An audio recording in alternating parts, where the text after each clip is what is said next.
Hook, I walked into a bakery with $12.40 in my pocket and asked one sentence. "Do you have any day-old cake for my daughter?" 3 words that should have been simple turned that Saturday into the kind of day you remember forever. Yeah, that happened.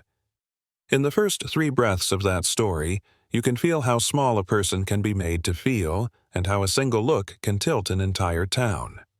Stick with me because this is about humiliation mercy and the strange way a quiet stranger can change everything. Act 1. The Ask. I had been up since before dawn, counting bills under a bare bulb while my little girl slept on the couch like a small, perfect knot beside me, the kind you protect with whatever measures you can invent. My name is Maria Santos. I work 2 jobs, days at the care home, nights cleaning offices, and the math never gets easier. You learn to live with margins. Lily's 7th birthday was tomorrow, and that morning I found 2 quarters in the couch and my whole week rearranged itself like a hymn. Maybe this is the sign. Maybe today will be different. We walked into Willow Grove Bakery because Lily had been staring at a pink princess cake in the window for weeks, and a mother promises, you know. So I asked modestly quietly, "Do you have any day-old or discounted cakes I can pay?" I promise. I wanted dignity, not pity. The bakery smelled like cinnamon and butter and everything I couldn't afford, crystal lights. Marble counters, a glass case full of sugar like a small jewelry shop, and every person in line looked like they belonged there by birthright. Claire Barnes, owner pearls, that kind of smile practiced for cameras, looked me up and down. Then her son, Ryan Barnes. Younger, tidy. His voice, tuned for outrage, decided to teach a lesson.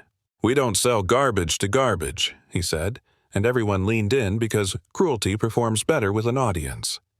He picked up the very cake Lily had been pointing at, the one with the sugar princess and sparkly frosting, and with slow, deliberate showmanship he opened the case and tossed it into the trash. Pink frosting smearing against the bag like a wound. Lily's face folded in like someone had taken her name wrong, her lip trembling. "Mommy, why did he throw my cake away?" The bakery went silent. Phones out, people pretending not to watch a woman in silk whispering like the worst sound in the world is someone else's need. I left holding Lily while she sobbed into my shoulder, and my heart did that low, awful thud people learn to recognize. The sound humiliation makes when it settles into your bones. I wanted to shout to make them feel the shame they'd given me, but I also knew how the world reacts when a single mom raises her voice. It gets worse, it comes for you. So I walked away, head up, because you do what you have to do, but inside I was cataloging the small, sharp things. The stares, the murmurs, the way Claire's smile never broke. Act 2. The Turn. At the very back of the line was a man nobody noticed at first. Gray hair, flannel shirt, work-worn boots, a paper cup of coffee. The sort of man you assume is part of the furniture. He didn't come to our rescue like a movie hero. He crushed his cup in his fist until the lid popped, and then he followed us out slow like he wanted to be seen but not loud about it. He sat on the bench near where Lily and I collapsed and asked gently, "Tomorrow is the big day." 7 years old. Lily nodded, voice small. "That's a big one." He said it like he meant it. He handed me a plain card, no letterhead, just a number and one name, Arthur Bennett, and told me to call 8 a.m. Tell them Arthur sent me. I almost laughed. Who gives a stranger a business card and a promise? My life has taught me that favors come with strings, that a stranger's kindness often costs you something. But hope is a stubborn thing, and I dialed the number the next morning with Lily asleep against me, the card pressed into my palm like a fragile promise. A polite voice answered, "Bennett Family Services, how may we help?" And then, "We were expecting your call."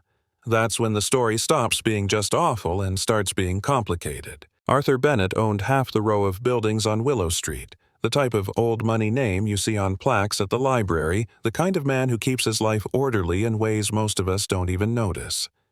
His wife Helen had passed a few years back, and if you met anyone in town who could tell you the person she'd been, you'd know how she moved through the world. As a nurse, a volunteer, the sort of person who spoke up when someone was being treated like less than human. Arthur told me later he couldn't stand the memory of Helen seeing someone treated like that and doing nothing, and he'd gone home and pulled complaint files. 3 formal complaints against the bakery in 18 months, all from customers of color, all marked resolved, and then nothing happened. That's the system's trick.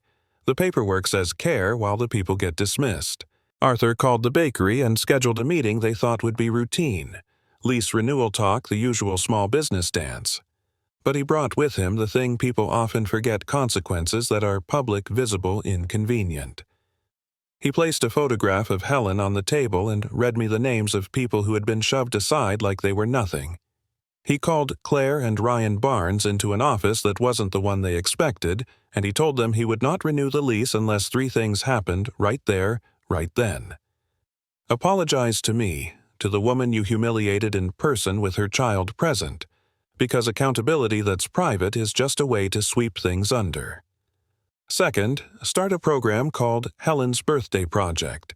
10 cakes a month for families in need, funded by the bakery profits, coordinated by the very woman you shamed, because dignity is choosing how help is distributed.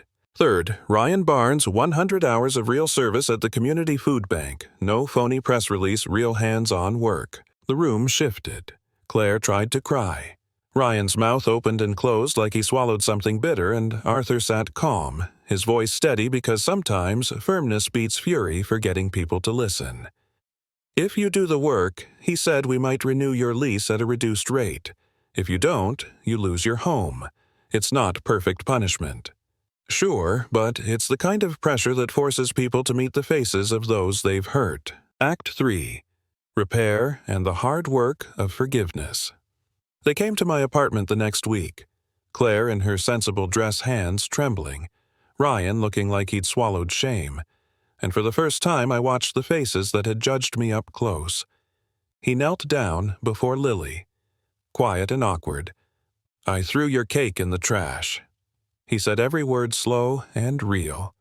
I'm sorry. Lily blinked then in the cruel and beautiful way kids can do, she said. It's okay, and reached out to pat his hand like she might a small animal. It broke something in him, that simple thing. We didn't forgive everything in an hour. Forgiveness isn't a box you check, but the first threads of repair began there. The bakery started hiring differently. Claire took a training course on customer equity. Ryan spent afternoons handing out meals, and then months later he told a college kid at the food bank, I did something wrong, and someone made me try to do better. He sounded smaller, but steadier. I was offered a job coordinating Helen's Birthday Project, a part-time role with a living wage, because Arthur believed that the person who'd been humiliated could tell the town who needed help most, and dignity includes the right to decide.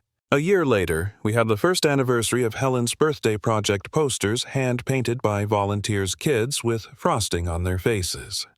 Lily volunteering to choose color palettes like it was a serious business, and I stood on a stage and told the room how I once had $12 bars 40, and asked for a cake and how that question cost me nothing and everything both. We'd given out over 100 cakes that year. Families had been seeing people who had once looked away signed up to help instead. The bakery had to look at itself because the lease renewal was public, and when your rent depends on the goodwill of a town, you change the way you act. But here's the messy truth. This story ends in a good place mostly, and that makes it satisfying, but it isn't a cure-all. One lease non-renewal doesn't erase decades of a town learning not to notice. Some people it doesn't fix every small cruelty, it doesn't make up for every time a kid felt small while a parent swallowed shame. What it does do is show that accountability with labor, with public witness, with people who have to meet each other across a table, can begin repair. That's different from punishment for punishment's sake. It's not about revenge, it's about creating structures that make it harder to ignore the dignity of others. So here's what I want to leave you with. If you see someone humiliated, the most radical thing you might do is speak up, even if you think it's awkward, even if you're afraid of causing a scene. Say, that's not okay, or hand a mother your coffee cup or follow with a card and a phone call. Sometimes the person who helps you turns out to be the quiet man in line who owns buildings and remembers what his wife taught him. Sometimes it's the neighbor who finally says something. Sometimes it's you. You never know who's watching, but you can decide in that moment to not look away. Call to action. Tell me what you think. Was Arthur right to threaten the bakery with eviction to force change, or did that go too far? What would you have done? Have you ever seen someone humiliated and stayed silent? Why did you freeze, and what would make you act next time? Share your stories in the comments, argue with me if you disagree, and if you've got a moment, tag someone who needs to hear that dignity isn't a luxury. It's a basic human thing.